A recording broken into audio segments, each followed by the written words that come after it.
Merci de votre présence, merci de votre sensibilité, de votre ouverture aussi au thème que nous allons aborder aujourd'hui. L'événement est rendu possible grâce à Culture Capitale Nationale Chaudière-Appalaches, Les Charitables, Québec Philanthrope. Il y a plusieurs organisations culturelles présentes également. Je vous remercie globalement et je salue également la présence de représentants du ministère de la Culture et des Communications et également de la Ville de Québec. Quelques mots de présentation avec nos premiers invités.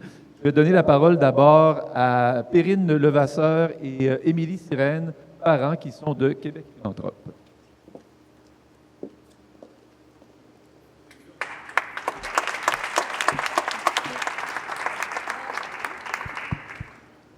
Super. Est-ce que vous... non, oui?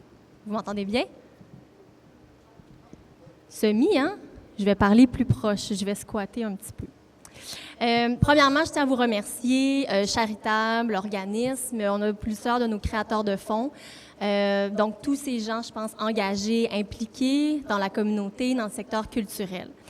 Quand on parle de philanthropie, on parle d'impact. Aujourd'hui, on veut vous montrer comment au Québec et au Canada, un don peut aller beaucoup plus loin que ce qu'on l'imagine, particulièrement quand on soutient un organisme culturel.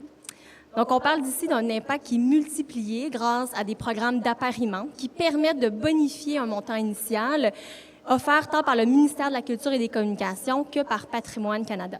Donc, au Québec, grâce au programme Mécénat Placement Culture, donc chaque don admissible peut être apparié. Ce qui veut dire que lorsqu'un organisme reçoit, mais il ne reçoit pas seulement votre don, mais celui-ci le voit transformer dans un capital qui est durable et qui va générer des revenus année après année. Au fédéral, Patrimoine Canada a également son programme d'appui aux fonds de dotation qui permet d'augmenter la capacité financière à long terme aux organismes culturels. Donc, en résumé, quand vous faites un don à un organisme culturel, il peut être apparié 2 fois. Le geste que vous faites aujourd'hui, il continue d'avoir des effets pendant 10 ans, 20 ans et encore plusieurs années. On a vraiment plusieurs organismes qui sont ici en ce moment, qui ont bénéficié de ces programmes-là. Et ce double effet don privé, appariement public permet un simple geste qui a vraiment des effets qui sont durables. Donc, un organisme culturel, il gagne une base financière qui est solide. Ça lui permet de planifier des saisons, des productions et de maintenir son indépendance, ce qui est très important dans le domaine culturel. Il existe aussi un avantage fiscal concret pour le donateur. Donc, au Québec, le premier don important versé à un organisme culturel donne droit à un crédit d'impôt additionnel qui s'ajoute au crédit déjà offert pour tout don. Donc, ce qui veut dire, quand on le résume, donc, par exemple, un donateur qui fait un don majeur de 25 000, donc un premier don majeur à un organisme culturel, une fois les crédits d'impôt réguliers, les crédits d'impôt supplémentaires, en fait, le coût réel peut descendre jusqu'à 6 750 $. Donc, l'organisme a quand même un apport majeur de 25 000 qui pourrait bénéficier par la suite d'appariements autant au provincial et au fédéral. Donc, son impact réel peut être multiplié et c'est là toute l'importance de vos dons dans le secteur culturel. Donc, pour terminer, vraiment, le volet un peu plus éducatif de ce que la Fondation Québec Philanthrope tenait à vous transmettre aujourd'hui, un don, c'est plus qu'un geste ponctuel. En fait, dans ce cas-ci, c'est un levier puissant qui permet la pérennisation et la pérennité d'un organisme culturel en offrant, en fait, un retour concret et avantageux pour le donateur. La générosité de votre don dépasse largement le premier point qui est de faire un don, mais permet à des organismes de survivre et de continuer et d'encourager, de bonifier la vitalité de toute une communauté.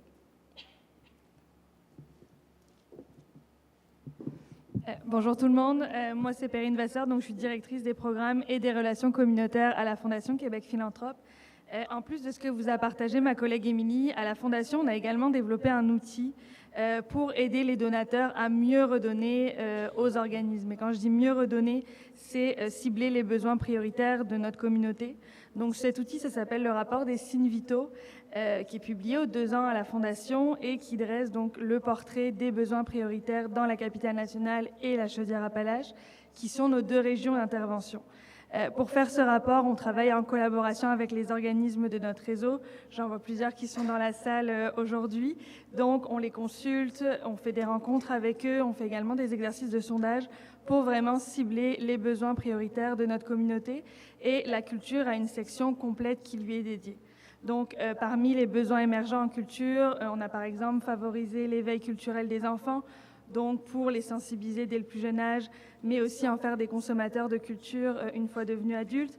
On a également reconnaître l'impact de la culture dans le développement économique et social.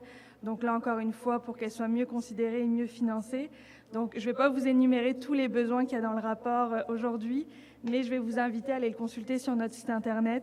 Le dernier rapport date de 2024 et le prochain sortira en 2026, donc le 3 juin plus exactement, donc pendant notre soirée Philos, où je vais vous inviter dès à présent à célébrer le dévoilement du rapport avec nous. Puis, on ne manquera pas de vous faire parvenir les invitations officielles aussi dès qu'elles seront sorties. Mais voilà, donc en attendant, si vous avez des questions sur comment mieux redonner, comment mieux cibler des organisations, des besoins prioritaires, n'hésitez pas à communiquer avec nous. Là, ça nous fait toujours plaisir de prendre du temps pour vous expliquer un petit peu notre démarche et vous renseigner. Merci.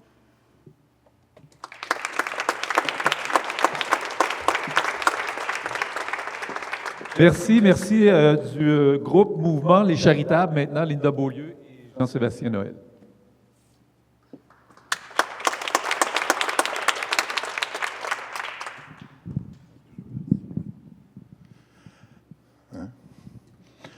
Bonjour tout le monde, merci pour cette belle accueil-là.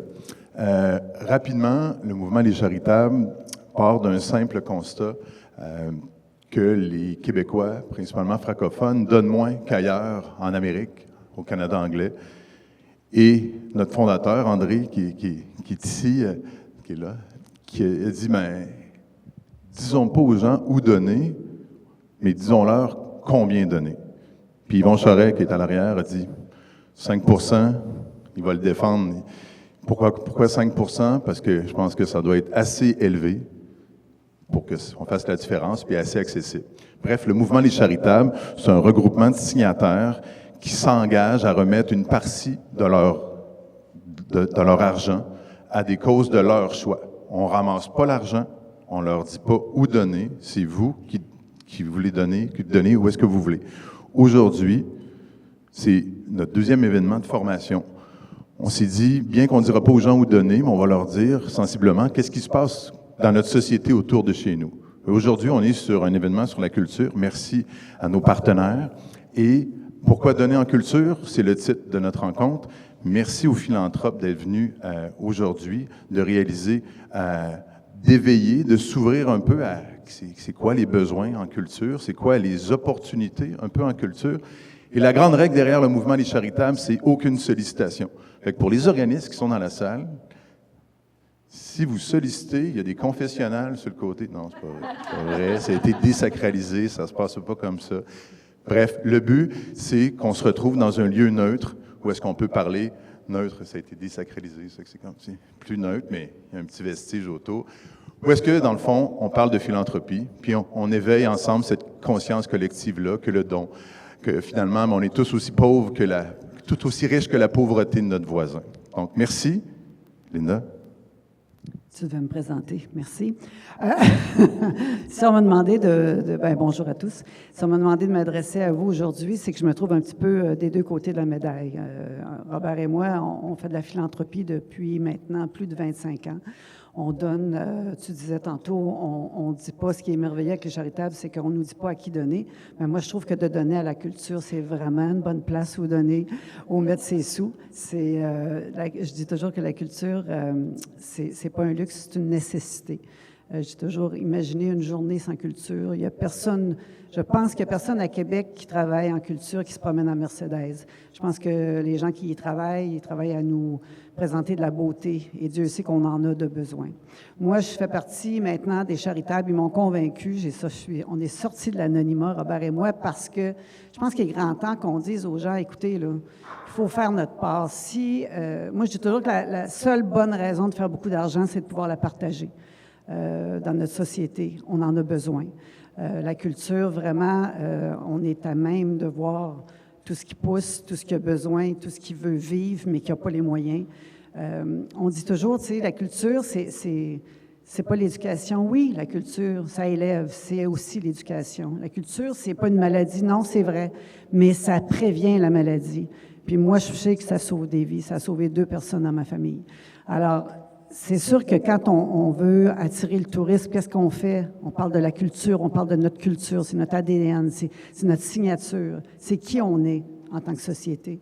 Moi, je trouve ça très, très important. Je trouve qu'on traite la culture comme si c'était un dessert, comme si c'est quelque chose que, oui, s'il en reste, on va en donner. La culture, là, c'est majeur. Puis, j'oserais vous dire que moi, ma mère et mon père sont allés à la guerre. Ils l'ont fait. Et ma mère m'a souvent dit, quand j'étais petite, tu sauras, Linda, que s'il n'y avait pas eu d'art, il y aurait eu beaucoup plus de morts en temps de guerre. Alors, dans les tranchées, ça chantait. On a besoin de culture. Fait que moi, je dirais aux gens qui ont les moyens, donner à toutes les causes, parce que toutes les causes sont bonnes. Mais je pense qu'il faut donner en culture, il faut s'aider. Puis, ben moi, ça fait des années que je donne en culture. On ne donne pas qu'en culture, mais on connaît l'importance de ça. J'ai sollicité, je passe ma vie à solliciter. Moi, j'ai envie de dire au privé, aidez-nous, on en a besoin. J'ai envie de dire aussi à ceux qui ont peur de solliciter, il faut y aller, il faut aller frapper à des portes, il faut cogner, il ne faut pas se gêner. Tu sais, les gens, ils n'iront pas t'apporter. Ils n'iront pas te donner le chèque si tu ne vas pas lui demander. Alors, il faut, je pense, passer par-dessus notre gêne, puis il faut aller solliciter. Et puis, à un moment donné, ben, à force qu'on frappe à une porte, elle va finir par s'ouvrir. Fait que moi, j'encourage tout le monde à aller solliciter. Et c'est vrai que c'est un lieu sûr quand on devient philanthrope et qu'on embarque dans le mouvement. Mais c'est sûr que si on s'affiche, ben, il y a des chances que les gens viennent nous voir. Puis, si on veut, on participe. Si on veut pas, on dit non, mais on n'est pas attaché nulle part. Alors, moi, j'encourage vraiment le mouvement des charitables. Je suis contente d'être sortie de l'anonymat. Je trouve ça important. Puis, je pense qu'il faut qu'on devienne un exemple pour plusieurs. Puis, je pense que si nous, on est capable de le faire, il y a beaucoup, beaucoup, beaucoup de monde qui peuvent le faire. Alors, ben, je vous remercie de votre écoute et puis je vous encourage à solliciter et à donner surtout. Merci. Je trouve que la table est déjà mise pour notre prochaine discussion. Il y a des éléments, vous venez d'entendre, que vous allez peut-être réentendre de façon structurée avec notre prochain invité, qui s'est penché sur ces questions-là, sur la philanthropie et sur la culture. Alors, je pense qu'on va y aller tout de suite.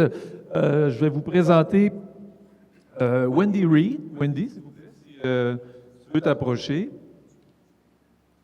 Wendy qui est professeure honoraire en management à HEC Montréal, doctorante de l'Université York de Toronto, carrière professionnelle de 25 ans dans le milieu des arts, musées, médias, au Québec comme au Canada, des intérêts de recherche qui touchent les OBNL, qui touchent le leadership, la gouvernance.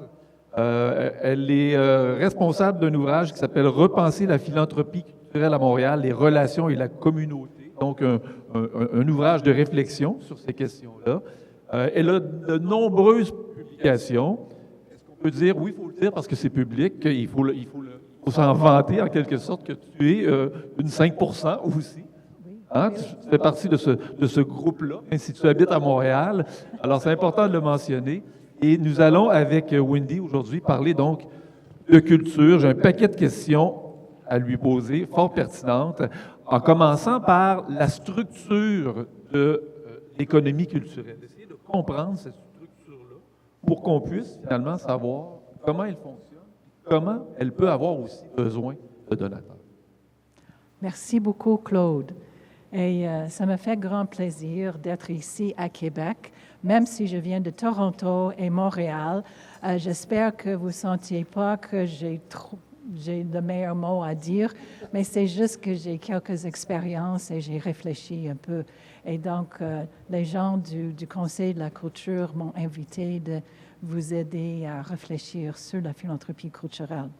Alors, je sais que les gens du milieu qui sont ici savent tout ça, là, mais il y a quelques chiffres pour vous positionner dans ce milieu.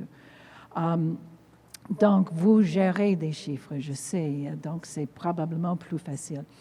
Il y a une espèce de dualité dans notre milieu.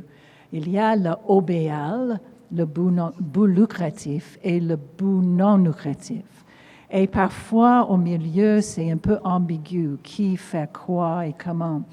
Mais il faut comprendre que les Céline Dion et d'autres grandes vedettes sont dans le OBL. Mais Robert Lepage est une grande vedette, mais il est dans le OBNL avec la compagnie et ses œuvres dans beaucoup de compagnies à travers le pays. J'ai vu ses premières pièces à Toronto dans une tente à Harbourfront. Et donc, je suis devenue une dévouée. Alors, dans le OBL, vous avez le cinéma, l'édition, cinéma, édition et enregistrement. Et certaines, vous voyez des affiches pour Les Misérables, ça c'est en profit, le théâtre profit. L'autre côté, c'est l'art visuel dans les musées. Les musées sont beaux, tous au BNL.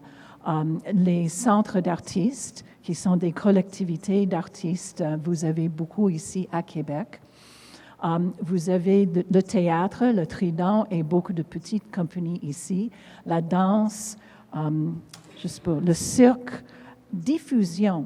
Il y a des compagnies qui diffusent, qui présentent l'art. Donc, ils demandent des dons. Les compagnies pour le jeune public sont très importantes. Il y a multimédia et art de la roue. Il y en a qui sont au BNL. Ils ont besoin de financement et à plusieurs niveaux. Hein? On m'a demandé c'est quoi la comparaison entre le Canada et le Québec et l'Ontario et le Québec. Donc, quelques chiffres. Les revenus au Québec versus l'Ontario, environ 50% public au Québec et en Ontario, c'est entre 15 et 20%. C'était beaucoup plus proportionnellement, mais les organisations en Ontario ont eu une croissance assez importante depuis 40 ans. Et maintenant, la proportion gouvernement n'a pas augmenté beaucoup et la philanthropie a augmenté. Alors, la philanthropie au Québec, c'est environ 5% et en Ontario, c'est entre 25 et 45%. Le Ballet national du Canada et le Toronto Symphony, c'est à peu près 40% de revenus sur les budgets assez importants. Alors, si on compare aux États-Unis, ça, c'est une autre paire de manches, vraiment, là. Et on est dans un monde qui est basé sur l'idée de la philanthropie. Les puritains sont venus aux États-Unis avec l'idée qu'on peut faire de l'argent, mais il faut le redonner à la communauté. Alors, le Metropolitan Opera, qui est une des plus grandes organisations culturelles au monde, c'est un budget de 332 millions. J'ai regardé leurs chiffres dans le rapport annuel. Et c'est 50% philanthropie et 50% billetterie. Imaginez-vous qu'ils doivent chercher 170 millions par an. Par an. C'est beaucoup.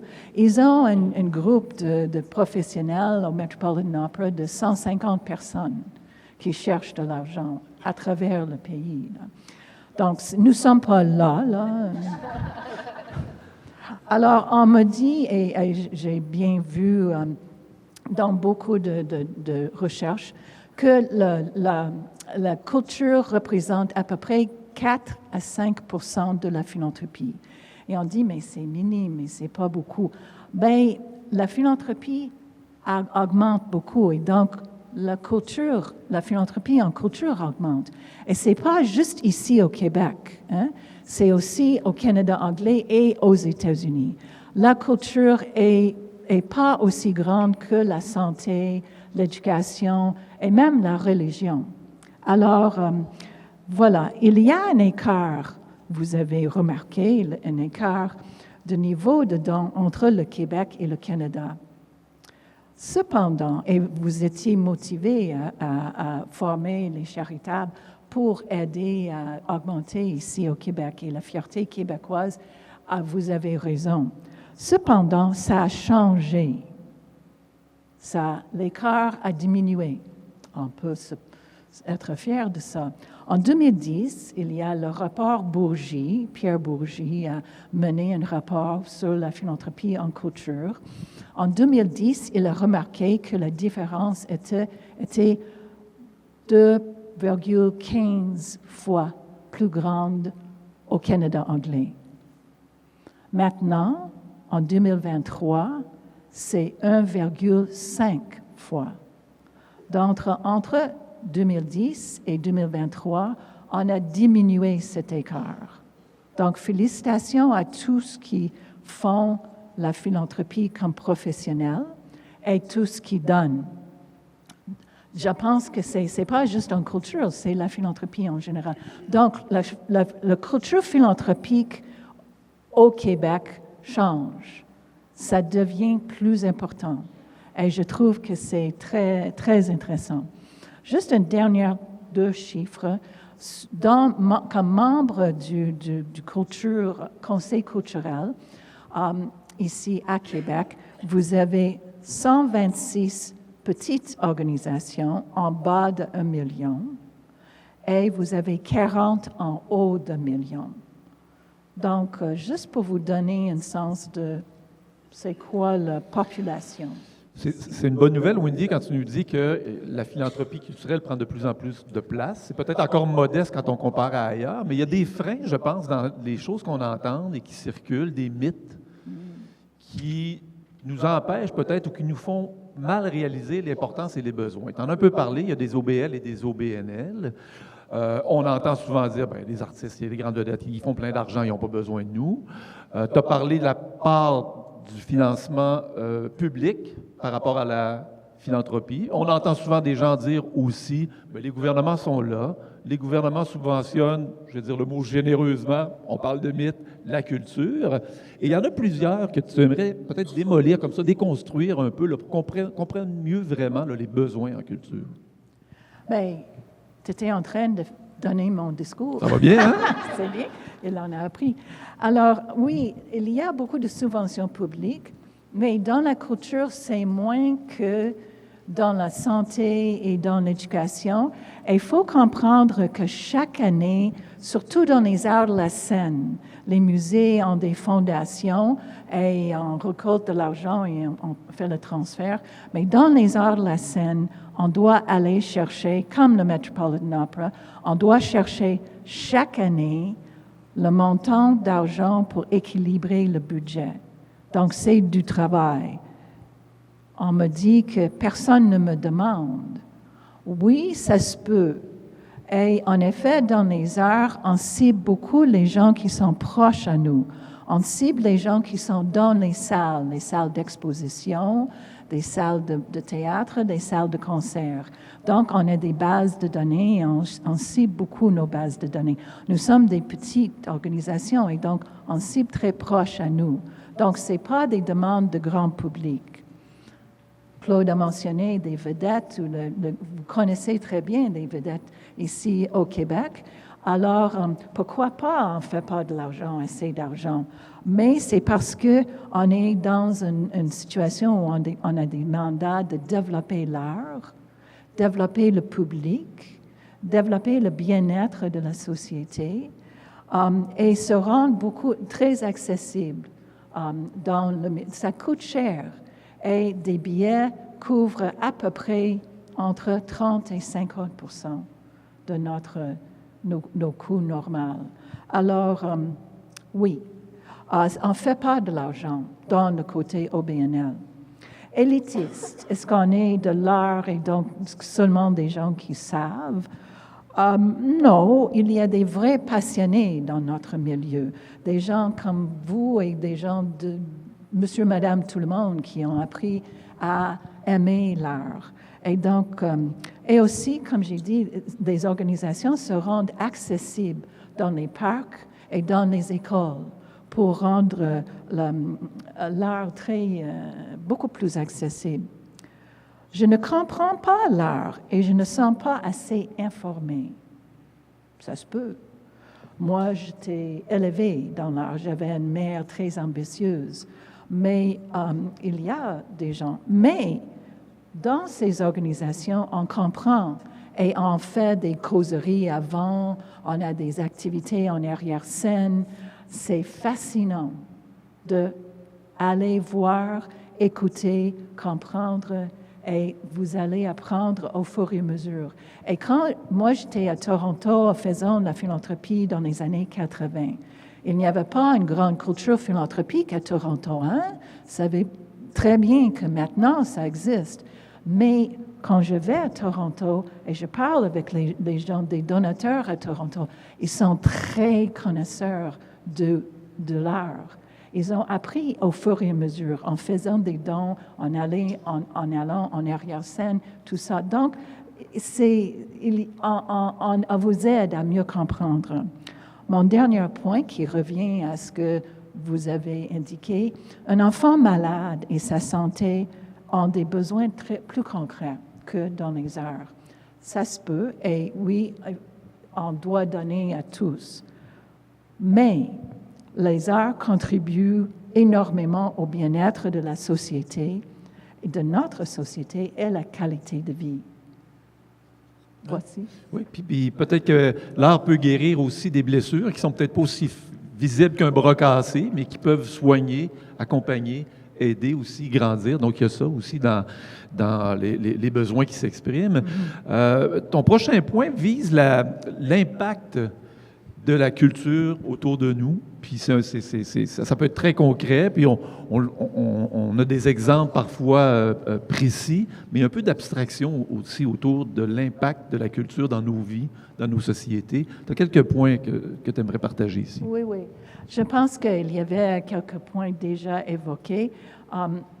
Il y a plusieurs grandes raisons à donner aux arts. Peut-être on aime certaines choses, mais donc je veux bien... D'abord, par contre, je veux citer Pierre Bourgie, qui est au Cœur Bourgie, le salon funéraire à Montréal. Et lui, Pierre Bourgie a eu un énorme effet à Montréal dans la culture, et avec son rapport qui sortait en 2013. La culture est l'un des fondements du Québec et de son identité. La culture joue un rôle essentiel au sein de la société québécoise. Elle contribue directement au rayonnement du Québec et à son développement. Élément d'intégration sociale, la culture est un facteur d'ouverture de la société québécoise sur le monde. Alors, j'ai 8 grandes raisons à donner. D'abord, l'identité de notre société. Je dis notre parce que j'habite à Montréal et c'est le reste de ma vie. J'ai pris la décision de rester à Montréal. Donc, l'offre culturelle, pour moi, c'était exceptionnel. Donc, je dis nous.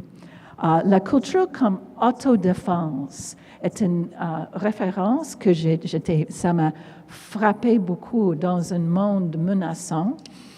Pascal Saint-Onge est l'ancien ministre de patrimoine canadien, et dans une entrevue au Devoir, j'ai entendu ça et j'ai vraiment pris note. L'autodéfense. Création et innovation de nouvelles idées et de pratiques en art. L'avancement de l'expression québécoise et canadienne. Il y a le cirque, si vous avez vu ici, le cirque la façon de faire ici au Québec, c'est vraiment exceptionnel dans le monde. Les compagnies de création en théâtre et en danse. Centre d'artistes, j'ai déjà évoqué des arts visuels. Échange international. Notre place dans le monde, des résidences en Europe. Il y a des artistes qui viennent d'ici à Québec, en Europe. Aussi, les artistes invités, vous allez à l'OSQ, je m'excuse, les violons du roi, vous avez des artistes qui viennent travailler avec les organisations. Et les tournées. Les organisations d'ici vont partout dans le monde. Critique et commentaires sociaux des idées actuelles, la liberté d'expression et la démocratie. Les arts sont au cœur de la démocratie. Et c'est un sujet assez important qu'on discute ces jours-ci, c'est sûr. J'ai entendu une phrase juste pendant la fin de semaine. Les arts sont un territoire de la choix. C'est un enseignant en arts à Montréal. Dans un contexte de désinformation, polarisation et friction sociale, l'art est un espace critique. Les institutions culturelles sont des lieux non partisans. La culture nourrit la cohésion. C'est Jean-Sébastien Noël qui m'a dit ça. Et merci, je suis complètement en accord. Nous sommes ici, c'est une compagnie de documentaire, de théâtre documentaire, avec une direction artistique d'Alexandre Fecteau. Et c'est ici, c'est une petite organisation ici à Québec. Et on regarde les idées là, et on fait un débat. Éducation et inspiration, apprendre l'art. Les Incomplètes, c'est une compagnie de création pour la très jeune enfance. Et on a un mouvement ici au Québec des compagnies de jeunes théâtres. Cette compagnie est dirigée par Laurence Lafaille et Audrey Marchand. Je vous donne les personnes parce que ça personnalise votre connaissance mieux, j'espère. La Caserne, c'est une diffuseur en théâtre pour le jeune public. C'était les Gros Bacs, si vous connaissez mieux comme avec ce nom, mais il vient de déménager, dirigé par Jean-Philippe Joubert. Je pense qu'on va avoir la caserne dans le panel plus tard. Le bien-être, et Claude a mentionné comment ça veut soigner. En effet, les musées ici au Québec ont développé une compréhension de bien-être et comment l'art a un effet de bien-être. Et il y a des médecins qui donnent des recettes pour aller au musée, pour participer dans les programmes.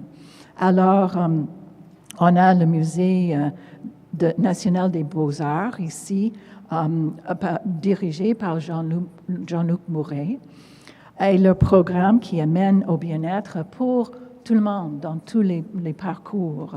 Donc, allez explorer au musée ce qu'on fait là si vous êtes préoccupé avec la santé dans notre société.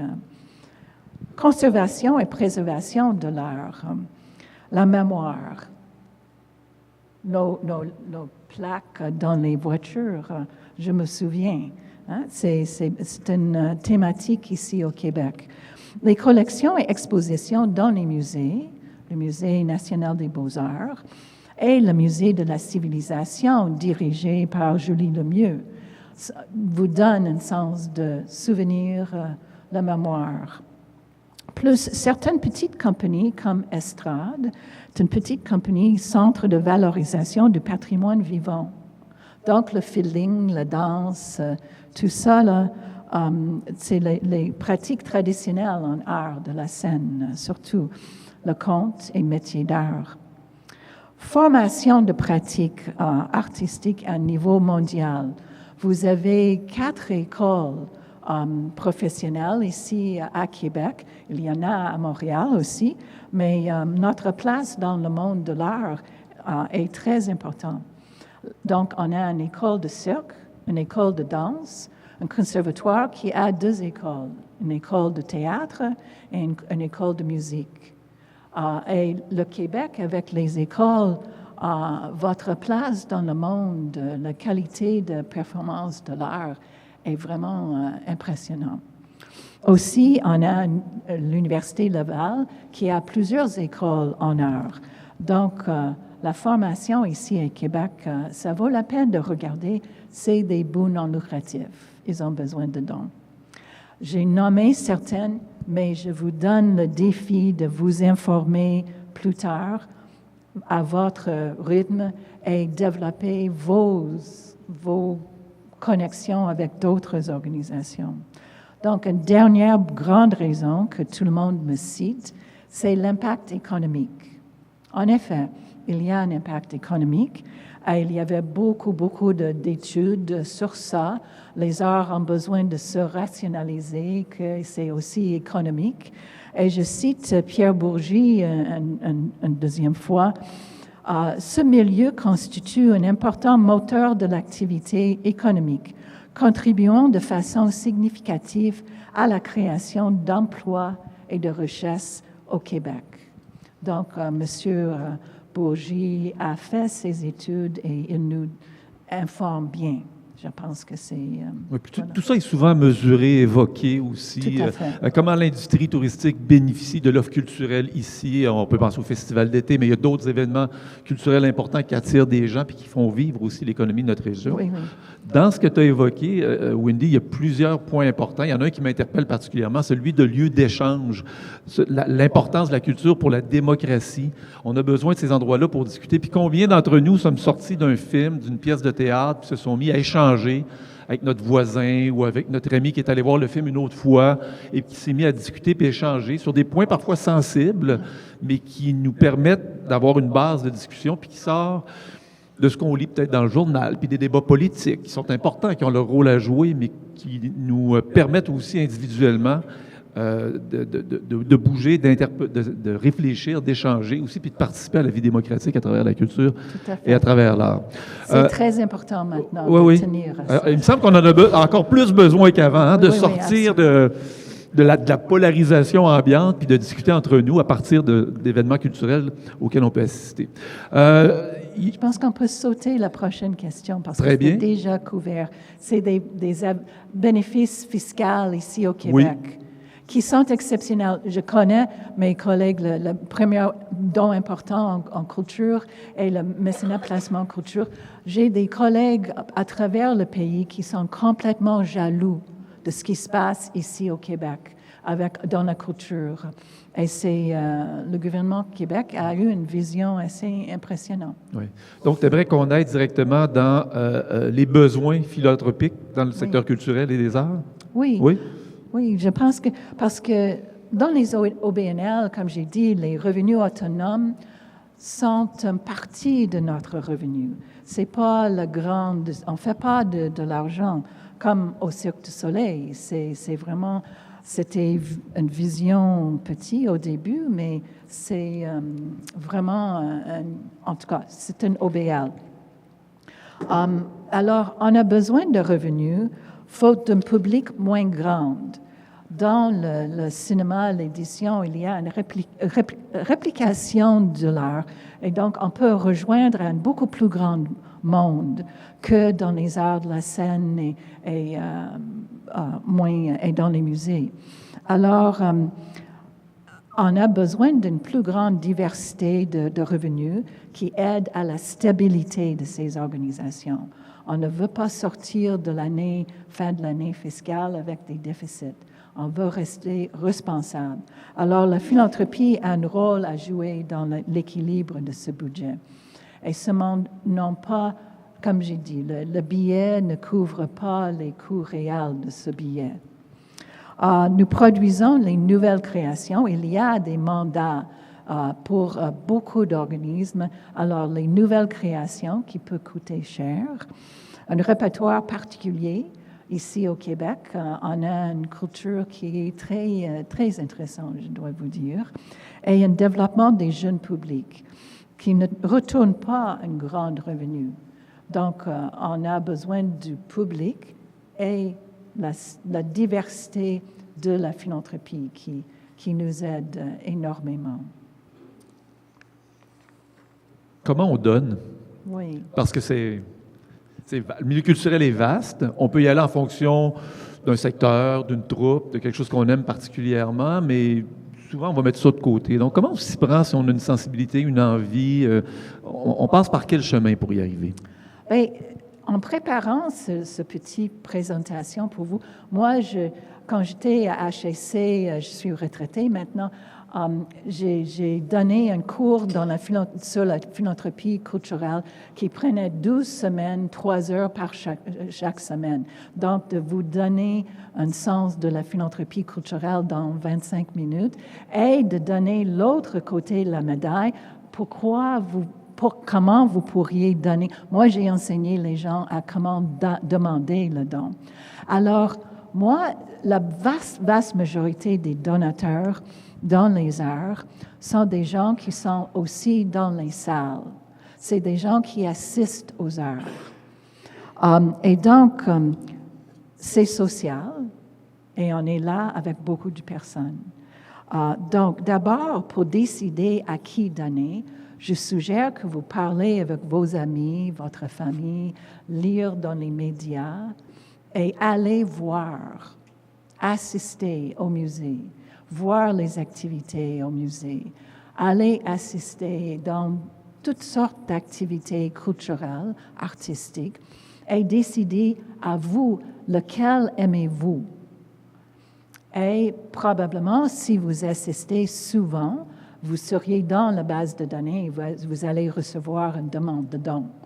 Je viens de recevoir pour la saison ma deuxième lettre de l'OSM, un en octobre, un en septembre et un autre maintenant. Et j'imagine que je vais recevoir une autre deux demandes de don de l'OSM.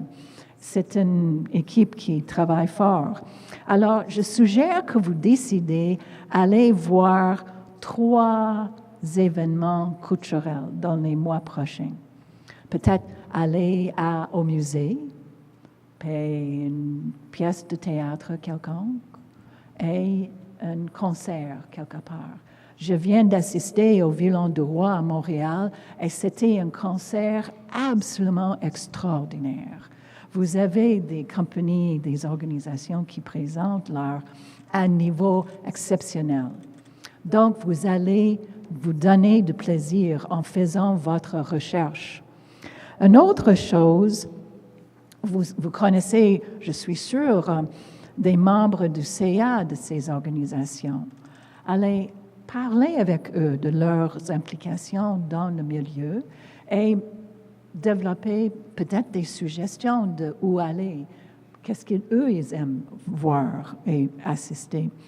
Et puis finalement, aller voir un DG quelque part, peut-être 2 DG dans le milieu. Et j'ai un exemple de ça. Ça m'est arrivé quand j'étais à Toronto. C'est rare, mais on a eu une frappe à la porte de quelqu'un qui a dit « on veut donner au Ballet national ». Et le monsieur a voulu donner 100 000 $. Et pour nous, c'était comme un don inimaginable. J'ai entendu une autre histoire juste dernièrement. C'était un jeune couple à Montréal maintenant. Ils étaient élevés à Montréal, sont allés en Californie, dans la haute technologie. Ils ont fait beaucoup d'argent. Ils sont revenus ici, pas ici, mais à Montréal, et ils ont fait le tour de chacune des grandes institutions à Montréal. L'Opéra, l'OSM, l'Orchestre métropolitain, tout ça. Ils ont pris une décision parce qu'ils avaient l'expérience en Californie c'est quoi la philanthropie, comme philanthrope, comment on agit, comment on se comporte.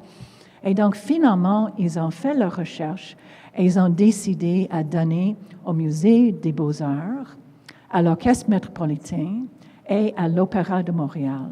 Chaque don est 5 millions. Je vous lance un défi. Hein? Ils ne sont pas âgés, ils ne sont pas retraités, ces jeunes-là. Alors, sur ce note-là, j'ai quelques mots de synthèse et peut-être un souhait à vous.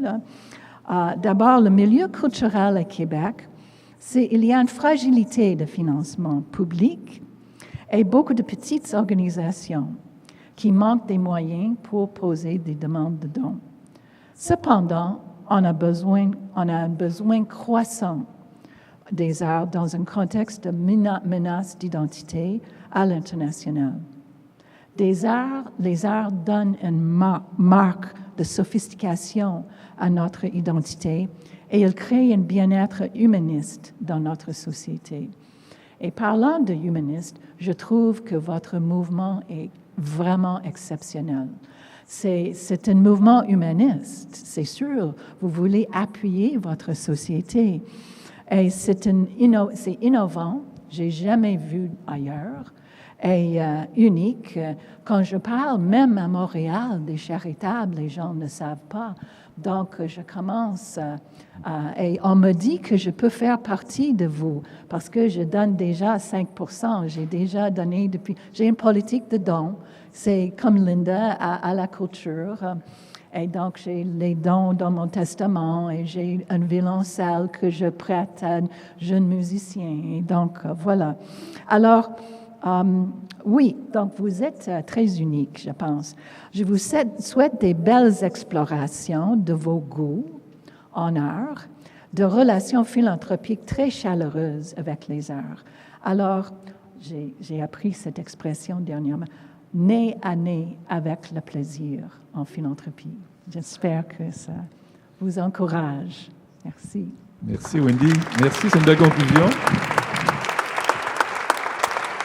On s'était gardé quelques minutes si vous aviez envie d'intervenir ou de poser des questions à Wendy à ce moment-ci avant de passer à la table ronde. Est-ce qu'il y a des gens qui voulaient ajouter quelque chose et qui aimeraient? Oui? Si vous parlez fort, je pense qu'on va vous entendre. Sinon, je traduirai.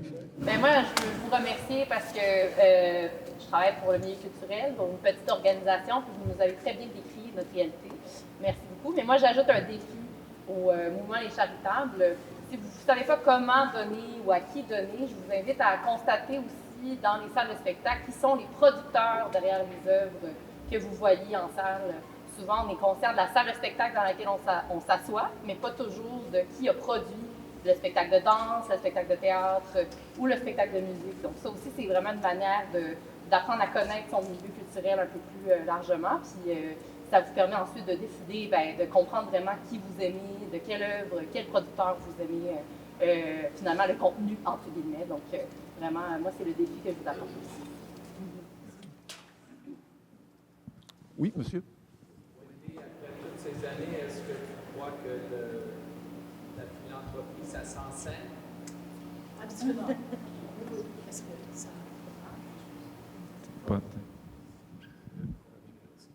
Oui. Quand j'ai commencé à HEC avec mon cours, j'avais une classe de 25 personnes et personne n'a jamais travaillé dans la philanthropie, ils ne connaissaient pas du tout la philanthropie. À la fin du cours, les gens étaient transformés. C'était une des expériences d'enseignement que j'ai aimé le plus. Alors, mon remplaçant maintenant, Pierre-Marie Audard, m'a dit qu'il y a 48 étudiants dans le cours. Et je vois ce qui se passe dans le milieu de plus en plus. Je vois mes anciens élèves et d'autres professionnels dans le milieu et ça change beaucoup. Donc, l'enseignement a pris sa place et je pense que ça a eu un effet. Et quand je vois ce qui s'est passé à Toronto, parce qu'on a réalisé qu'il n'y avait pas de professionnels engagés dans les arts dans les années 80, et on a commencé à enseigner la philanthropie. Et maintenant, à Toronto, la philanthropie, c'est de rigueur. C'est normal. Et oui, donc ça change la culture. Et vous êtes en train de faire ça. Merci. Oui, une dernière peut-être, oui. Si vous... Tous les organismes dont on parle, les producteurs et tout ça, est-ce qu'ils peuvent émettre des reçus? Est-ce qu'ils sont tous des OBE, organismes de bienfaisance enregistrés? Oui et non à la fois. Certains ont un numéro de charité, d'autres non. Je peux commenter ça. Est-ce que c'est admissible aux Mais dons majeurs, des choses comme ça? Mais on doit avoir un statut de bienfaisance. C'est essentiel. Et à Montréal, et de plus en plus, le Conseil des arts de Montréal a développé un programme qui parrainage fiscal, qui donne leur statut de bienfaisance. Claude, est-ce que je peux échanger? Qui peut donner leur statut de bienfaisance pour que les organismes sont un client du Conseil des arts de Montréal et le Conseil des Arts, on fait un don au Conseil des Arts pour l'organisme. Et le Conseil nous donne le reçu de charité et il donne l'argent à leurs clients.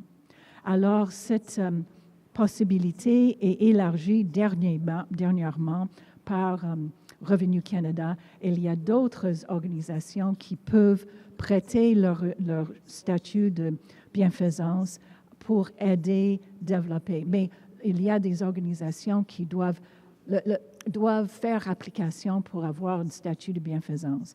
Il y a beaucoup de monde qui pense que c'est très difficile à faire. Il faut avoir une bonne application. Mais de plus en plus, on a un OBA, beaucoup plus. Mais ce n'est pas tout le monde, mais on peut les aider. Merci. Merci beaucoup, Wendy Reed. Merci. Même retraité, tu continues d'enseigner et de nous apprendre plein de choses. Merci beaucoup. Merci. On a un autre segment, une table ronde à vous présenter avec Fnun Taha, qui est conseillère en développement culturel chez Culture Capitale Nationale et Chaudière-Appalaches. Avec ses invités, je vais te laisser les présenter. On va parler de l'impact du don en culture.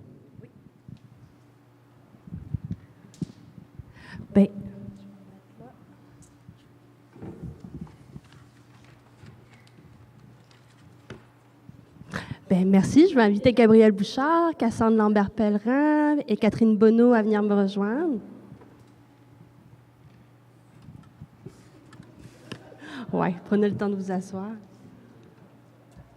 Alors, ça va aller vite, parce qu'on a quand même eu une belle conférence juste avant. Fait qu'on va avoir une petite table ronde, panel de 20 minutes. Fait que, comme disait Claude, je m'appelle Fnun Taha. Je suis conseillère en développement culturel pour Culture Capitale Nationale et Chaudière-Appalaches. Et je suis vraiment très honorée d'animer ce panel-là avec 3 femmes extraordinaires. Gabrielle Bouchard, qui est directrice générale et conservatrice en chef du Musée d'art contemporain de Baie-Saint-Paul.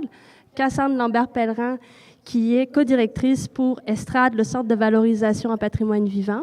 Et Catherine Bonneau, qui est responsable du développement à la caserne Scène Jeune Public, donc la nouvelle identité des Gros-Becs.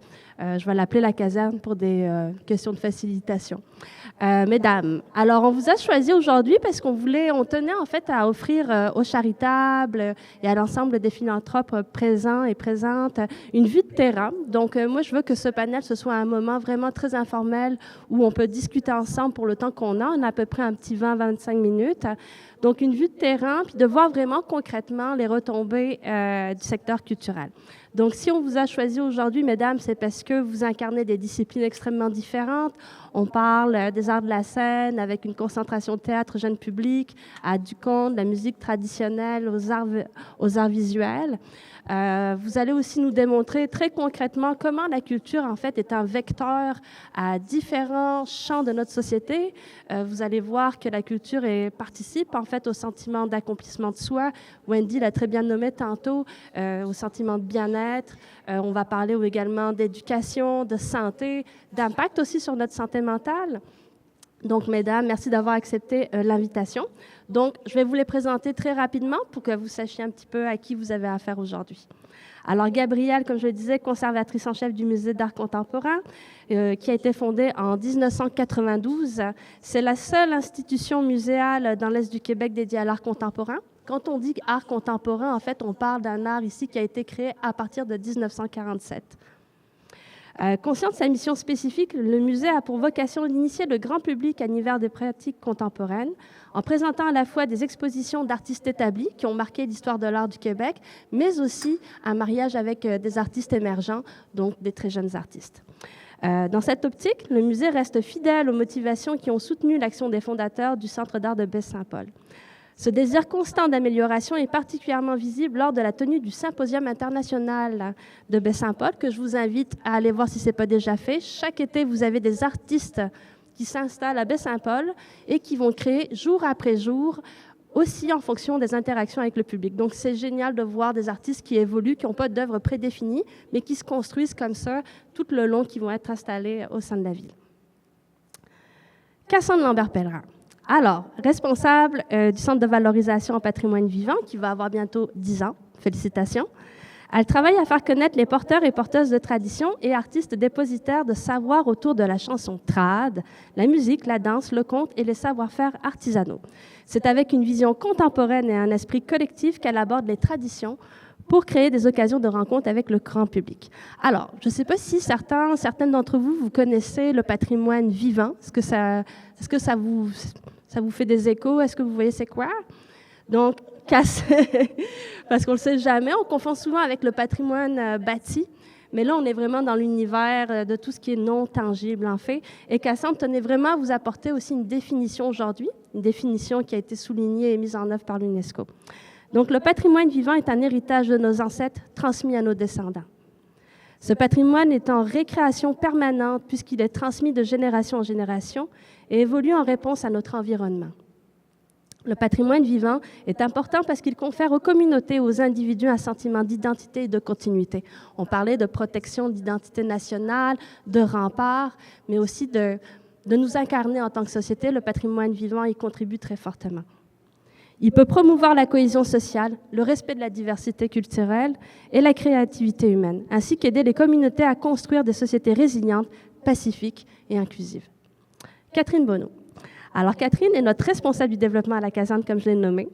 La caserne Jeune Public, maintenant, est un tout nouveau lieu, en fait, qui se trouve juste à côté du Musée de la Civilisation. Encore une fois, je vous invite à aller le visiter.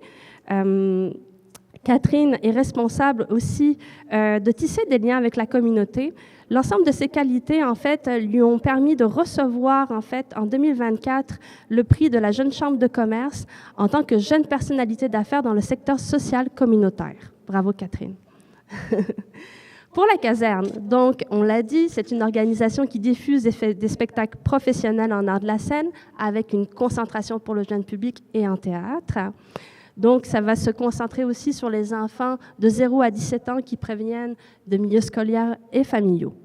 C'est aussi donc un nouveau lieu, comme je l'ai nommé, qui a été inauguré juste le mois dernier et constitue désormais la seule infrastructure culturelle spécifiquement dédiée aux jeunes publics dans la région. Bravo encore. Donc, comme je me le disais, on va passer tout de suite à finir les présentations. On y va. Donc, maintenant, les arts et la culture comme générateur d'impact. Donc, comme l'a nommé tantôt très bien Wendy, on a vu les arts et la culture ont vraiment un impact au niveau économique d'abord. On a vu la culture est un gros secteur, notamment pour la région de la capitale nationale de la Chaudière-Appalaches, en termes d'employabilité, et avec une très grande participation au PIB national aussi. Mais il y a tout ce qui nous intéresse et qui est au cœur, en fait, du travail de la culture et des arts sur les impacts non tangibles, comme je l'ai nommé tantôt, impact sur la santé mentale, développement d'une relation à l'art qui nous fait du bien, participation à l'estime de soi, à la confiance de soi. Je voudrais maintenant poser une question à nos invités. Mesdames, est-ce que vous pouvez nous offrir un exemple concret d'une activité, d'une démarche ou d'une vision qui a eu vraiment des retombées significatives pour vos clientèles, pour votre mandat, etc.? Prends-tu le micro ou on y va de même? Non, je pense que vous pouvez prendre ça. Tu peux commencer si tu veux. Allô? On aurait pu parler de beaucoup de choses. C'était difficile de trouver exactement une démarche qui pouvait être concrète. J'ai le goût de vous parler de l'histoire qu'on a vécue avec Ubisoft Québec, qui est une compagnie ici qui rayonne à l'international. Au Gros-Bec, à la caserne, on a toujours voulu faire de l'accessibilité, c'est-à-dire qu'il y a des diffuseurs en art de la scène pour le jeune public. Au Québec, on n'est vraiment pas beaucoup. Donc, le rôle qu'on a dans la région de rendre l'art accessible au plus d'enfants possible, il est super important, mais on était limité avec le lieu qu'on avait avant. Quand on a décidé d'aller vers la caserne, puis que ce projet-là est devenu de plus en plus concret, d'avoir une infrastructure pour accueillir ces enfants-là, on s'est dit, enfin, c'est le temps d'avoir l'accessibilité chez nous à son plein potentiel. Fait qu'on voulait vraiment explorer ce programme-là, engager cette démarche-là. Puis, on a décidé de prendre le risque d'engager une ressource à l'interne, une ressource qui allait avoir beaucoup de bagages puis de connaissances pour faire en sorte qu'on ait un théâtre qui soit accessible pour, entre autres, des enfants avec des besoins particuliers. Quand on a engagé Andréane, on lui a dit « Let's go, on va mettre en place ce programme-là ». Puis, bien évidemment, on a eu cette idée-là avant de pouvoir la financer. Donc, on s'est assis, on a exploré nos idées, puis à un moment donné, on allait s'asseoir avec Ubisoft. On a commencé à jaser avec eux, puis on leur a dit, très tôt dans la discussion, on s'est rendu compte, en fait, qu'on avait beaucoup de valeurs communes. Puis ça, c'est vraiment le point de base, je pense, avec la relation avec les donateurs, d'avoir des valeurs communes puis des idées communes vers où on peut aller ensemble en culture. Donc, on s'est assis, on avait vraiment une vision commune, des valeurs communes, puis Ubisoft nous a dit, écoutez, nous, on est prêts à être flexibles avec vous. Puis ça, c'est une des qualités que je valorise beaucoup, que je trouve très importante dans la relation qu'on a avec nos donateurs, de dire, on va être flexible, on veut savoir où est-ce qu'on peut mettre notre dollar chez nous en tant qu'entreprise, pour qu'il y ait un maximum d'impact. Si je mets 1 pièce $ chez vous, où est-ce que ça peut aller pour qu'on puisse rejoindre le plus d'enfants, qu'on puisse avoir une portée la plus grande possible? Ubisoft nous a fait confiance au début, avant même qu'on ait du financement public dédié à ce programme-là. Ce que ça a fait, c'est que ça nous a servi vraiment de levier après pour avoir du temps pour réfléchir, pour créer le programme qui allait être le plus viable à long terme. Parce qu'on ne fait pas de l'accessibilité comme ça de façon accessoire, on veut qu'il y ait ce volet-là périn. Ça nous a permis d'avoir du temps, ça nous a permis d'avoir une ressource pour réfléchir, pour mettre en place les bonnes ressources. Ça nous a permis de faire en sorte qu'on puisse aller dans la communauté, tisser des maillages avec la communauté, rencontrer des organismes qui sont spécialisés là-dedans, des organismes comme l'AKEPA, l'ARLPH, Autisme Québec, qui sont des organismes spécialisés avec différents besoins particuliers, handicaps auprès des enfants. Toutes ces couches-là nous ont fait en sorte que quand on est arrivé avec ce programme-là, on a pu s'asseoir avec la Ville, on a pu aller chercher du financement public à la Ville pour compléter ce programme-là et faire en sorte qu'à la fin, il puisse vivre à son plein potentiel de façon pérenne. Puis ça, évidemment que dans quelques années, ce travail-là reste en continu puis reste à faire. Mais pour moi, c'était vraiment un bon exemple de dire, on s'est assis une fois avec un donateur, on avait une vision commune vers quelque chose, puis ça a fait un effet boule de neige, tant dans les clientèles qu'on a réussi à rejoindre, le nombre d'enfants qui sont venus vivre une première expérience au théâtre alors qu'il y avait un handicap, mais aussi dans le développement de cette chose-là, de comment on est capable de le faire vivre à long terme pour que l'art demeure accessible pour les jeunes. Fait que cet exemple-là, pour moi, est important parce qu'il veut dire à quel point un premier geste, une première discussion peut avoir une grande différence dans ce qu'on est capable d'accomplir par la suite. Moi, vous parlez un peu du patrimoine vivant comme étant une occasion de créer des espaces d'écoute, mais aussi des espaces d'égalité. Parce que, au final, c'est un type d'art qui est très, très accessible, qui est très démocratique. Il suffit d'être à l'écoute pour pouvoir y participer aussi. Donc, rapidement, si on dit, j'aimerais ça, moi, chanter une chanson traditionnelle, il y a beaucoup de chansons à répondre au Québec. Il suffit d'écouter la personne qui la chante, on peut répondre, on n'a pas besoin de la connaître au départ, tu sais. Donc, cette idée d'écoute-là, puis d'ouverture, elle est vraiment essentielle. Puis nous, ce qui est intéressant, c'est qu'on sort de la notion de performance et on va vraiment dans l'idée que on n'est pas des consommateurs de culture, on peut tous être des acteurs et actrices de culture. Nous, une de nos activités phares qui existe depuis 45 ans, notre organisme existe depuis 45 ans. Moi, je suis directrice depuis bientôt 10 ans. Cette activité-là, c'est nos veillées de danse traditionnelles.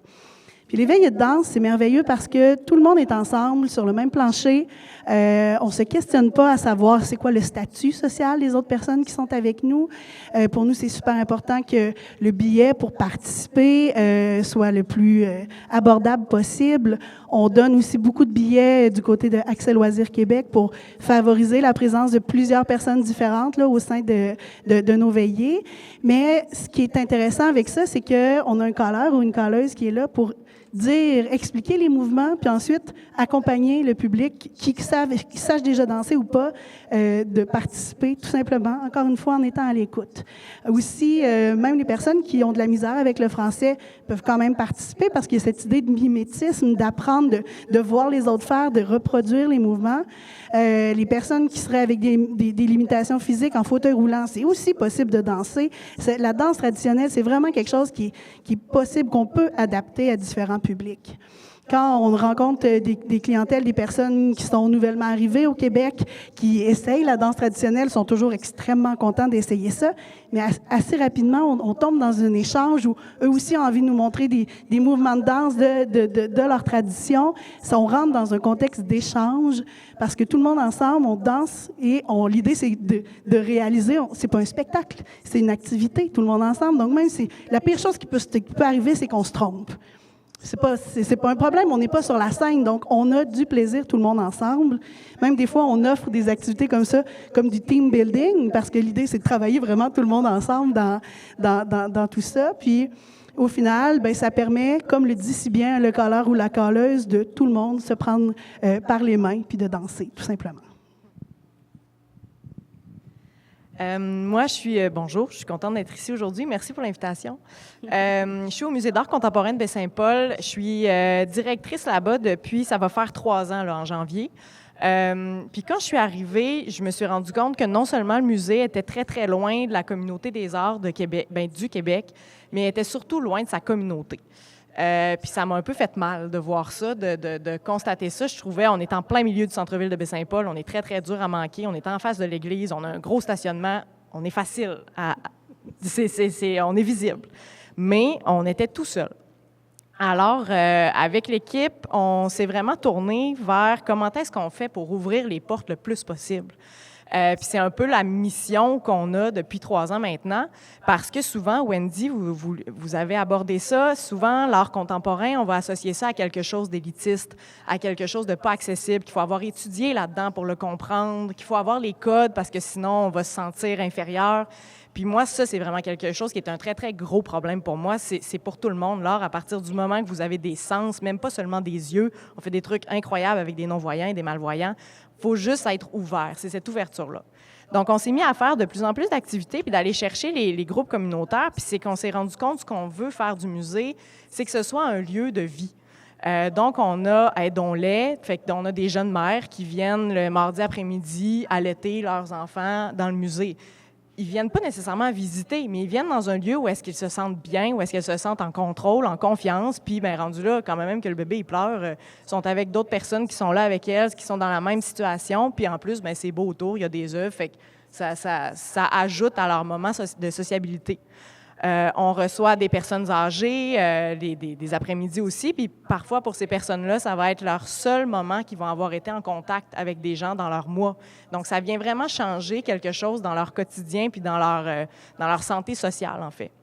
On va recevoir les fermières qui viennent faire du tricot les mercredis après-midi. Puis des fois, on fait venir les groupes scolaires en même temps. Donc, on a vraiment une passation de savoir entre la fermière puis le jeune qui apprend à crocheter. On est encore une fois on a un petit bien ici, là. Donc, c'est vraiment toute cette idée-là d'aller chercher différents groupes puis de leur dire, mais c'est votre place ici. On a beaucoup de nouveaux arrivants à Baie-Saint-Paul qui travaillent dans les entreprises, puis souvent, ils ne trouvent pas leur place nécessairement. Mais on a une très, très grande communauté hispanophone, puis on leur a laissé le hall du musée l'année dernière pour qu'ils puissent faire leur hôtel pour la Dia de los Muertos. Donc, il n'y avait pas d'espace à Baie-Saint-Paul pour faire ça, leur tradition à eux, qui leur fait du bien, avec laquelle ils vont porter des offrandes pour les morts et tout, mais ils l'ont fait dans le hall du musée. Puis en étant là, ils se sont dit « Ah, mais c'est vrai, c'est pas... » Tu sais, au final, ce qu'on veut, c'est que les gens ils voient que c'est pas si douloureux rentrer dans un musée, ça fait pas peur, on est là pour tout le monde. On a fait un lieu extérieur aussi, donc comme ça, les gens, ils viennent faire une création à l'extérieur, on leur parle des expositions, ils se rendent compte que, ils comprennent, c'est agréable, c'est drôle. Puis là, des fois, c'est juste ça qui va faire que, ils vont pousser la porte du musée par la suite, puis ils vont être moins intimidés de rentrer. Donc, on est vraiment beaucoup, beaucoup là-dedans de montrer que l'art, c'est vraiment pour tout le monde, qu'on vienne de n'importe quel background. Puis l'exemple plus concret que je donnerais, ça a été, tu sais, des fois, on fait des listes de clientèle, puis je réfléchis souvent aux non-voyants et aux malvoyants. Puis cette idée-là de se dire, ben non, c'est pas accessible pour eux, l'art visuel, et si ce l'était. Donc, on a fait un projet l'année dernière, puis on a invité des poètes qui sont venus écrire dans nos expositions. Ça a créé un balado, puis on a offert ce balado-là à des non-voyants et malvoyants qui sont venus visiter le musée en écoutant le balado. Donc, comme ça, plutôt que ce soit quelque chose de très descriptif, ici sévère, parce qu'ils n'ont pas nécessairement les référents, mais ils entendaient quelqu'un qui leur parlait de l'atmosphère, qui leur parlait en général de l'expérience. Puis un homme qui était vraiment sur ses gardes, qui parlait pas, puis nous, on leur dit, bien, vivez le moment que vous avez à vivre. On n'est pas là pour vous dire comment le vivre, puis est-ce que vous aimiez ça ou que vous aimiez pas ça. Nous, on vous accueille là-dedans. Puis le monsieur, je me disais qu'il n'y avait pas un très, très beau moment, mais bon, regarde, au moins, il sera sorti de chez lui cette journée-là. Ça aurait été une activité culturelle. Puis à la fin, son accompagnateur m'a dit qu'il voulait me parler. Il m'a pris le bras très, très fort. Puis il était dans la fin soixantaine, le monsieur. Puis il m'a dit, « Madame, il dit, je ne sais pas comment réagir à tout ça, mais ça fait très longtemps que je n'avais pas ressenti quelque chose. » Puis ça, honnêtement, de pouvoir donner cet accès-là au ressenti, qu'on ait le sens ou pas, mais juste de se dire qu'on est là pour les gens, pour la multiplicité des gens, pas seulement pour les gens qui ont la connaissance, pas seulement les gens qui ont les yeux, en fait, mais juste à partir du moment qu'on veut avoir la rencontre, bien, on est un lieu de rencontre. Fait que c'est un peu ça la mission actuellement du musée, que tous puissent se sentir le bienvenu de n'importe où qu'on vient, puis quel que soit notre intérêt à rentrer dans le musée au final. Super. Bien, on voit vraiment que là, comment la culture peut être vraiment extrêmement riche et généreuse avec des exemples extrêmement très différents de l'une à l'autre. Maintenant, j'aimerais ça qu'on arrive un petit peu plus précisément sur la nécessité de la philanthropie en culture. Donc, Wendy nous a présenté l'importance du financement public, mais aussi de l'importance de la complémentarité de la philanthropie en culture. Mais au-delà du financement, vous le savez, la philanthropie est avant tout une relation humaine qui place l'individu et la communauté au cœur des échanges. Hein, comme l'art et la culture, on est comme deux sœurs qui se tiennent la main, là, parce que c'est vraiment le même cœur. Secteur de créativité où l'on fait beaucoup avec peu, le milieu culturel fait preuve d'innovation, mais aussi de grande résilience. Au-delà de générer une offre culturelle, est-ce que vous pouvez, mesdames, nous dire quel impact la philanthropie ou simplement le geste de donner, d'avoir reçu un don, a pu avoir comme effet soit sur vos mandats, votre vision, ou même votre équipe à l'interne, comment ça s'est passé, puis peu importe là, la hauteur du don. Comment vous avez vécu ça, là? Je recommence. OK, bon. On y va dans l'autre sens. Hey, surprise! Ben nous, en fait, on est à nos balbutiements de la philanthropie au musée. On a notre numéro, on est enregistré, là, on peut faire les reçus, mais on ne reçoit pas grand-chose à date. Là. Mais un des très, très, très beaux dons qu'on a reçus cette année, c'est qu'on a créé pour la première fois un camp de jour pour les enfants de 8 à 12 ans. Donc, ils ont passé la semaine avec nous, puis c'était une espèce d'effervescence de création absolument incroyable. Et puis, à la fin du camp, ils se sont préparés, puis ils sont venus me faire une présentation dans mon bureau. Bon, mon Dieu, c'est sérieux, c'est du sérieux. Donc, ils viennent, il y avait une porte-parole, donc elle avait 9 ans, elle était toute préparée, elle s'était mis chic, elle avait enlevé son linge de peinture. Et là, elle m'arrive en me disant, Madame la directrice, on s'est concerté avec les autres campeurs et on aimerait faire un don au musée. J'ai dit, OK, d'accord, oui, certainement. Et là, parce qu'ils avaient calculé leur affaire, puis pour la dernière journée du camp, on avait acheté des hot dogs. Puis on invitait les parents à venir manger un hot dog, puis venir voir les œuvres qui avaient été créées pendant la semaine. Et puis, les enfants voulaient vendre les hot dogs au profit du musée. Au début, ils demandaient 10 $ du hot dog. J'ai dit, bon, peut-être que on va revoir les attentes en termes de donation. Mais au final, on a mis ça contribution volontaire. Regarde, on s'est dit que là, ça allait plaire à tout le monde. Mais au final, ils nous ont remis 60 $. Mais c'était de voir la fierté dans leurs yeux. De se dire, on a contribué. Est-ce que ça veut dire que vous allez refaire un camp l'année prochaine? Est-ce qu'on va pouvoir revenir? Parce qu'ils viennent gratuitement avec leur école. Ils viennent avec d'autres occasions gratuitement, puis ils le comprenaient.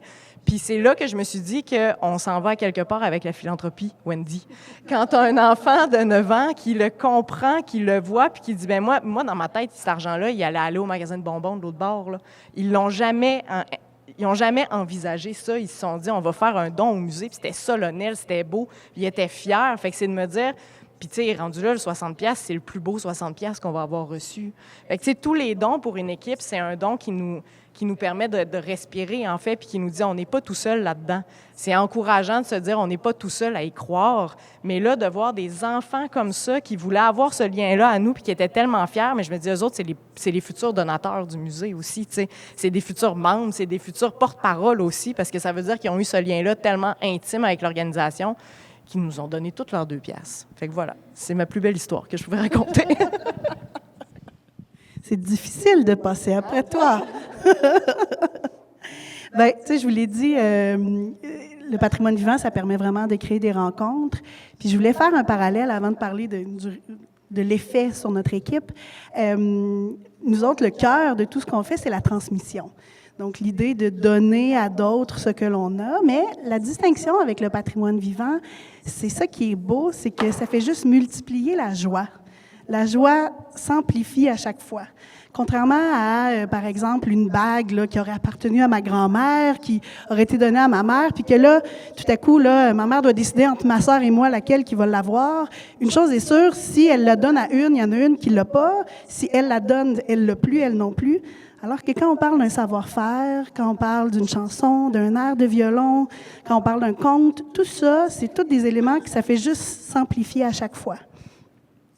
Et puis, encore mieux, c'est quand ça se transmet. Bien, d'abord, ça se transmet, oui, de génération en génération, mais pas seulement dans le même sens toujours. Hein. C'est vraiment une rencontre de personnes qui savent et d'autres qui veulent apprendre, tout simplement. Donc, cette idée de rencontre-là et de rencontre significative qui vient donner un sens au savoir, au savoir-faire qui est transmis, mais tout est là.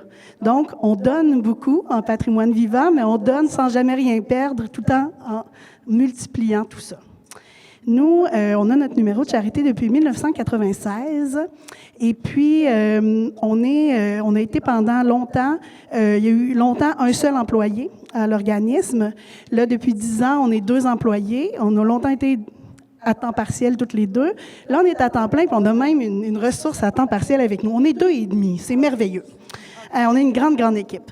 Mais notre première campagne formelle, on l'a faite, nous, c'est même pas notre année 1, c'est notre année 0 qu'on l'a appelée. On se mettait pas trop de pression. On l'a faite en mai et juin 2025, donc c'est tout récent.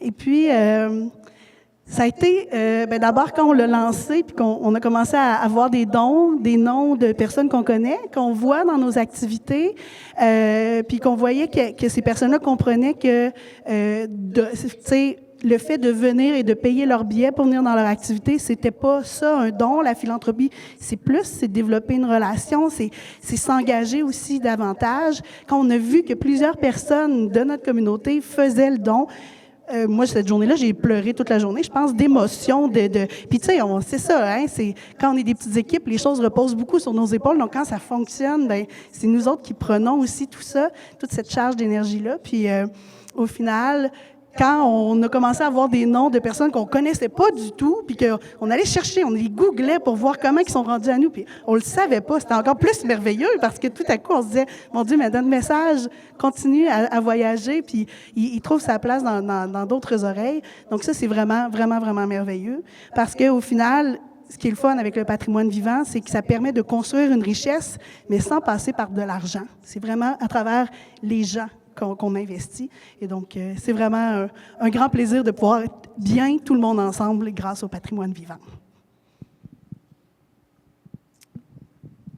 Quand on parle d'impact, des fois, quand on est dans la posture de l'organisation, ces dons-là ou ces moments marquants-là arrivent dans des moments où on s'y attend le moins.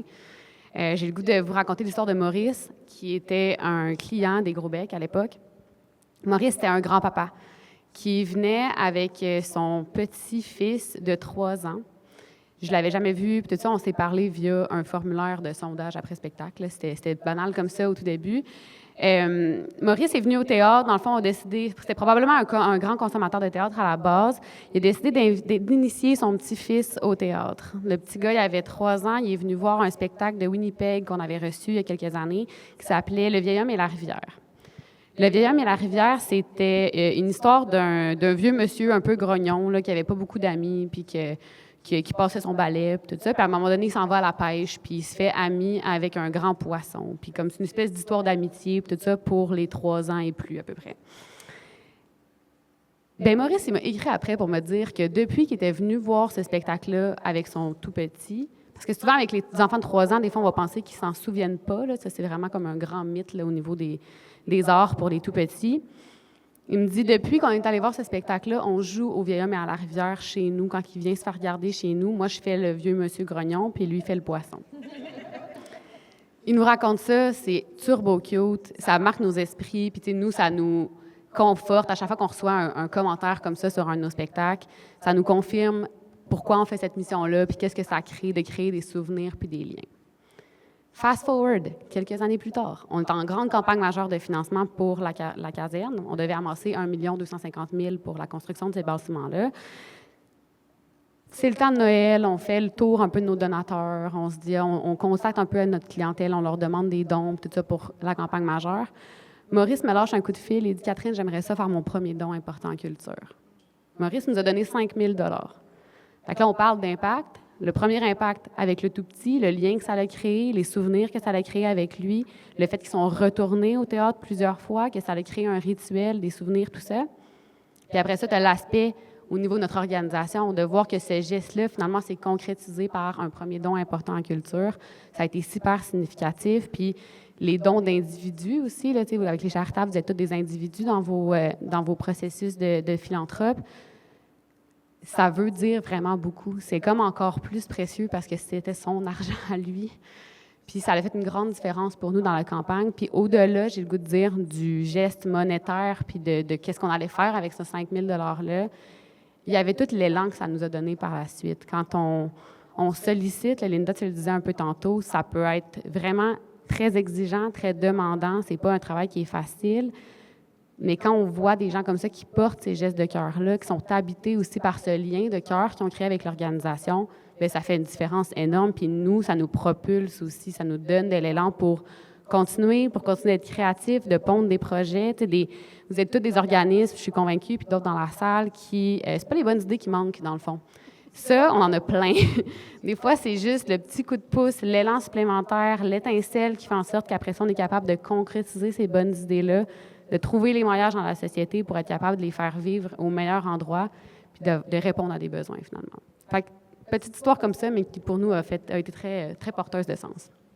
Merci beaucoup pour vos témoignages et vos expériences. Donc, comme je le disais tantôt, la philanthropie et la culture sont vraiment deux sœurs qui se tiennent la main puis qui volent et qui doivent marcher ensemble vers la même direction. Elles sont généreuses, rassembleuses, elles permettent d'offrir donc une part de soi à l'autre. On voit aussi que la culture a un très gros pouvoir démultiplicateur, que peu importe la valeur du don, on voit que les organisations ont vraiment un pouvoir, en fait, de multiplier les effets, puis avec un pouvoir aussi intergénérationnel, là, puis dans différents couches et souches aussi de la société. Il y a aussi toute la question de s'engager et de se responsabiliser aussi par rapport à cet effet démultiplicateur. Donc, merci beaucoup, mesdames, pour vos témoignages. On me dit de resserrer la table ronde, le panel, parce que le gala des prix d'excellence va pas tarder à ouvrir. Donc, moi, ce que je voudrais savoir, c'est est-ce que vous avez des questions pour nos invités, Gabrielle, Cassandre et Catherine? Est-ce qu'il y a des choses que vous voudriez connaître ou revenir ou... Sinon, moi, j'ai une petite question pour conclure, mesdames. Qu'est-ce que vous diriez à une personne qui hésite encore à donner en culture? Avez-vous une idée? Allez-y avec le cœur, on est là pour ça. La culture, hein, c'est-tu beau? La culture est partout. La culture, Wendy, tu l'as dit un petit peu tantôt, c'est aussi des données qui sont parfois intangibles.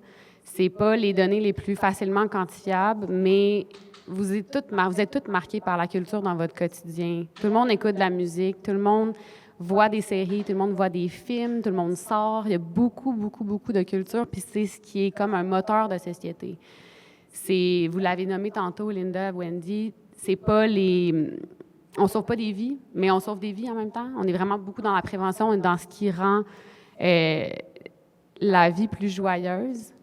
Puis ça, c'est vraiment, je pense que ça, c'est vraiment un geste. Quand on se rappelle nos bons souvenirs, puisque vous avez vécu, nous, on l'a vécu, on le voit beaucoup avec le jeune public, les souvenirs que vous créez en famille, les liens que vous faites, les œuvres qui ont marqué votre jeunesse, moi, je pense que c'est vraiment ces éléments-là qui peuvent être... que quand on prend 2 secondes pour se rappeler, c'est ce qui peut faire en sorte qu'on peut devenir un donateur en culture.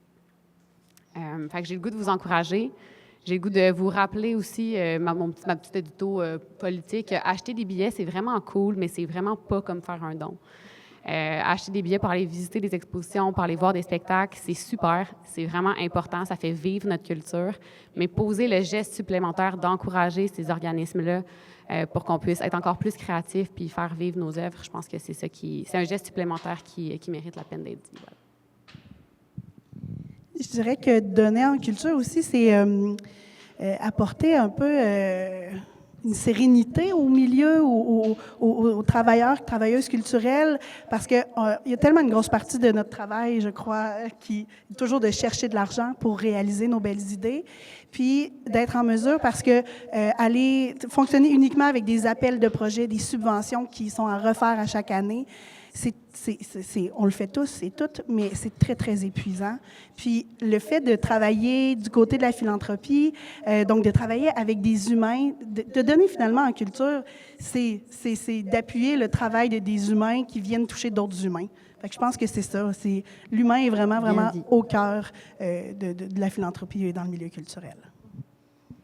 Oui, puis un peu pour continuer sur ce que tu dis, souvent, les organismes, on est vraiment très peu. Tu sais, toi, t'es 2,5, nous, on est 6,25. Tu sais, toi, je sais pas, vous êtes combien? Tu sais, on n'est pas... C'est facile d'entrer en contact avec nous. C'est facile. Venez cogner. Moi, j'habite quasiment au musée, pour vrai. C'est très rare que je n'y suis pas. Mais tu sais, il y a des liens qui peuvent être faits très facilement. C'est pas des grosses organisations. C'est pas... Venez nous parler, puis venez avoir ce lien humain-là à nous. C'est très facile, beaucoup plus facile parfois que dans quelque chose qui est plus organisé, qui est plus gros, qui est plus... mais tu vas avoir accès à la responsable de ça, mais pas à la direction, mais pas à... Vous avez accès à tout le monde quand vous rentrez en contact avec des petits organismes. Fait que c'est un lien qui peut être direct et humain pour continuer sur... Oui, c'est ça. Vous voulez rencontrer les personnes, ils vous serrent les mains, puis des fois, on se met à pleurer parce qu'on est super touché. Tout ça est très humain, au final. Ça peut faire du bien d'avoir ce vrai lien-là aussi. Là. Ben voilà pour nous. C'est terminé. Merci.